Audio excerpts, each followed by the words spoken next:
So the claim of fact that I'm going to be refuting is that over-urbanization is contributing to the deterioration of the environment. So my opponent's secondary claims were that over-urbanization contributes to the worsening of the city and urban area, and that it contributes to sprawl, and it's spreading so much that agriculture is at risk. So I reviewed the video and everything, and he only provided one actual source, which was the census that said that it's a growing population.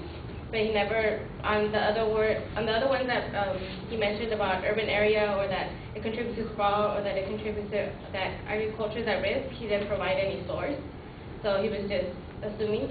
And I researched that the Natural Resource Defense Council, and they said that sprawl isn't necessarily all bad. So, and so to answer that, urban area is worsening the city. According to the Northeastern Agricultural and Research Economics Association, it's a journal posted on April 2001. They mentioned that they did a survey with 300 responses that was conducted in southern Pennsylvania, and they determined that despite the development, traditional agriculture still predominates in most areas. And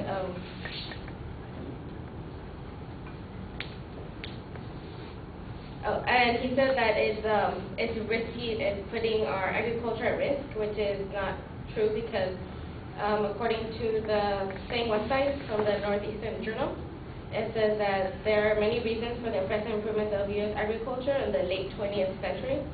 So because there's more fertilizer and machines in acre per land, so in the Department of Agriculture and National Agriculture Statistics Survey, they said that for the output value of it reached 266 in 2004, meaning that the total agricultural production in 2004 was 2.66 times higher than in 1948.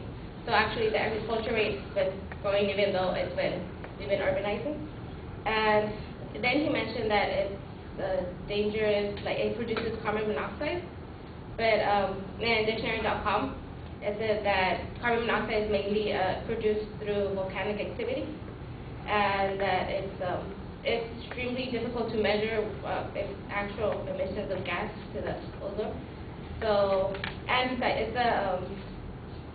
it's a natural, it gets dissolved by natural process, and it gets oxidized to carbon dioxide.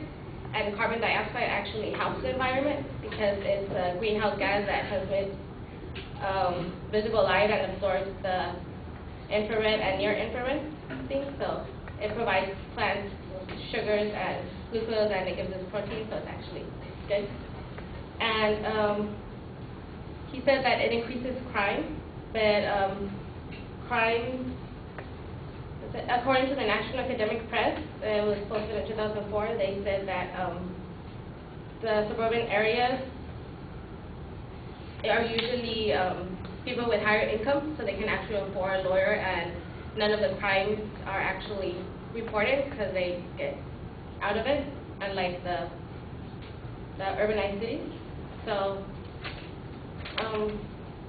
oh, and he mentioned that in Fresno was and it's becoming,